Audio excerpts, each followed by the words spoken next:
Le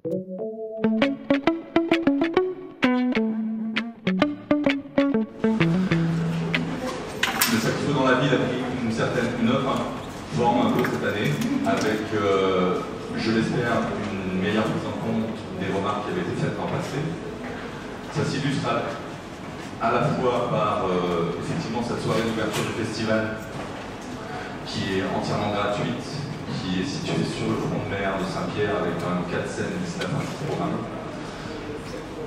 qui permet à la fois de valoriser les artistes de l'océan Indien, réunionnais compris, de faire une ouverture en matière de programmation au tissu associatif Saint-Pierrois culturel à travers le partenariat avec l'association Stade Lacour qui continue comme l'année passée, et une scène sur laquelle ils ont la maîtrise de la programmation. Ça s'est amplifié aussi, c'est quand même important de dire aussi, de signaler que c'est la véritable ouverture du festival, qu'il n'y aura rien d'autre de programmé en face, à Ravine-Blanche. On a refusé le site de Ravine-Blanche d'une soirée payante pour pouvoir développer ce programme. C'est aussi une ouverture et une façon de faire un fort comme l'an passé en renforçant des partenariats avec les associations sur Terre Sainte. Je les remercie. On n'a pas eu besoin de faire 1 milliard de réunions, hein, je pense que c'est vu assez tardivement, mais dans notre esprit c'était clair qu'on retrouvait ce partenariat.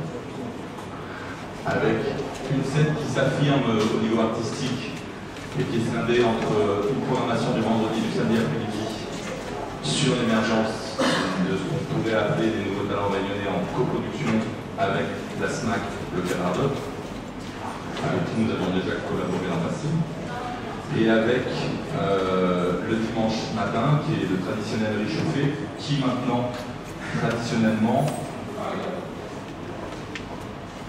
soit accueille un artiste du répertoire réunionnais, on va dire, une sorte d'incontournable, soit rendre un hommage particulier, soit les deux, réunis. Cette année, on rendra hommage à Arnaud Dormeuil en accueillant le Boulard Combo. Et même à travers le Boulard Combo, j'aperçois Emmanuel, donc c'est l'occasion de le dire publiquement. C'est peut-être aussi un hommage à la réalité artistique du théâtre Bollard, qui est un incontournable du théâtre à la Rennes.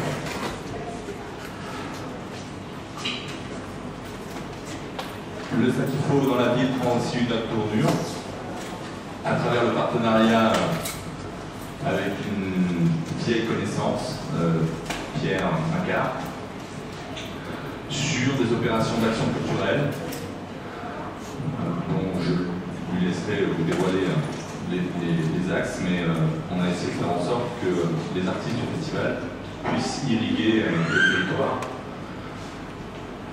Pour ma part, ça n'est que, comme je vous le disais l'an passé, ça n'est que l'an 2 de Satifo à Saint-Pierre. Je considère qu'on est encore en phase expérimentale.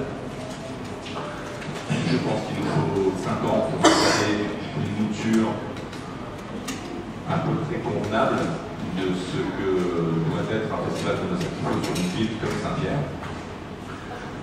Je me réjouis des perspectives d'ouverture à d'autres disciplines évoquées par l'adjoint à la culture. Je pense que ça peut être extrêmement intéressant et apporter une dimension supplémentaire, de même qu'il y en a une peut-être à destination de la filière qui est celle qu'on essaie de mettre en œuvre avec aussi des partenaires comme la Civis, la région, la FCM, CNV et autres, sur cette émergence d'un marché de musique. Donc voilà, à la